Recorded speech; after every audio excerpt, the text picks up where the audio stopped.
मी दादाजी रेश्माबाई दगडू भुसे ईश्वर साक्ष शपथ घेतो की कायद्याद्वारे स्थापित झाले आहे अशा भारताच्या संविधानाबद्दल मी खरी श्रद्धा व निष्ठा बाळगेन। मी भारताची सार्वभौमत्व व एकात्मता उन्नत राखीन।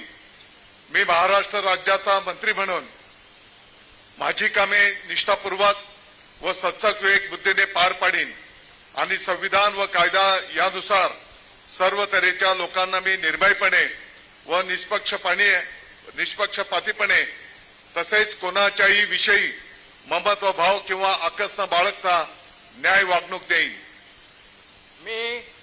मी दादाजी रेश्माबाई दगडू भुसे ईश्वर साक्ष शपथ घेतो की महाराष्ट्र राज्याचा मंत्री म्हणून माझ्या विचारार्थ आणली जाईल किंवा मला ज्ञात होईल अशी कोणतीही बाब असा मंत्री म्हणून माझी कामे यथायोग्य पार पाडण्यासाठी आवश्यक असेल ते खेरीज करून एरवी मी कोणत्याही व्यक्तीला किंवा व्यक्तींना प्रत्यक्षपणे वा अप्रत्यक्षपणे कळवणार नाही किंवा त्यांच्याकडे उघड करणार नाही।